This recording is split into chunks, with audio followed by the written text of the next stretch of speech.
والدك ilmihiisa quraanka baray oo kula dadaalay oo quraanka uu bartay maalinta qiyaamada waxa loo xiraa sida nabiga ka sallallahu alayhi wasallam taaj baa loo xiraa taajul karama taaj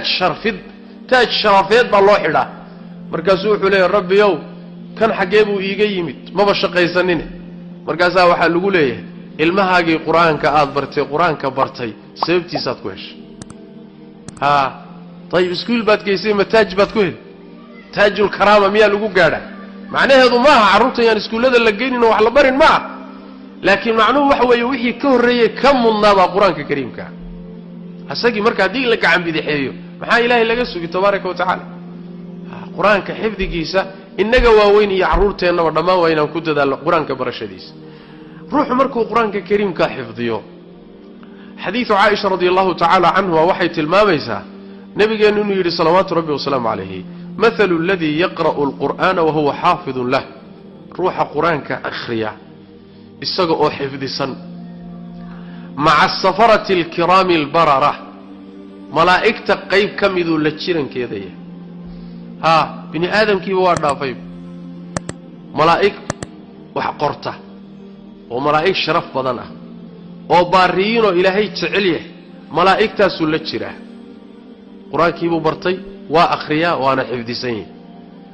درجتيسو meeshaad moodaysa ma bahaba malaa'iktaasu darajadii gaadhay batakas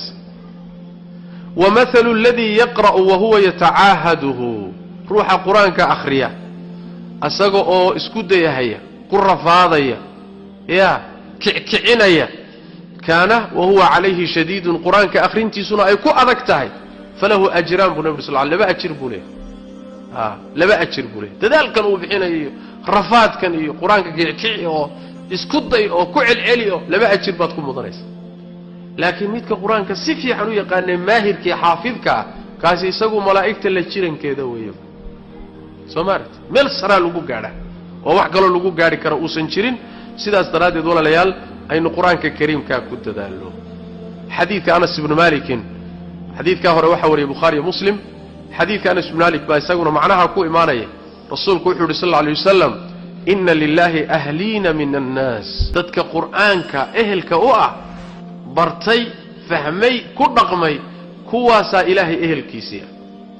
وخاصته إلهي ضدك خاص كأوهاو ضد إلهي خاصة وقوني وإهل كيسيا وكواس رسولك صلوات ربي وسلام عليه حديث كواحد صار أحمد أبو داود الطيالسي نسائي ابن ماجه غير كود وأنا حديث صحيح هو علماء غير كودنا وحسن بيلي معناه هو حوي الله تبارك وتعالى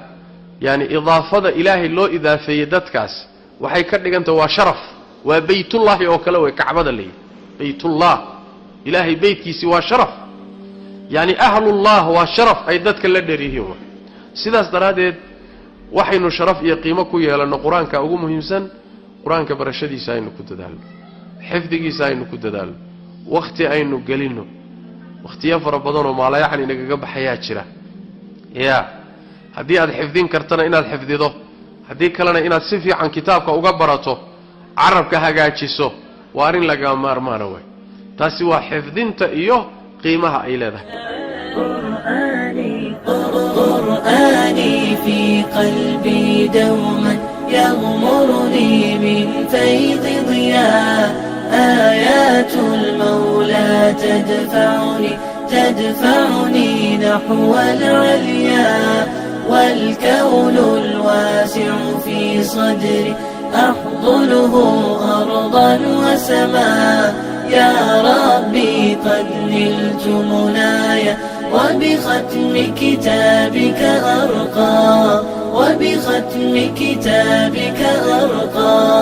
بشراك يا حافظة القرآن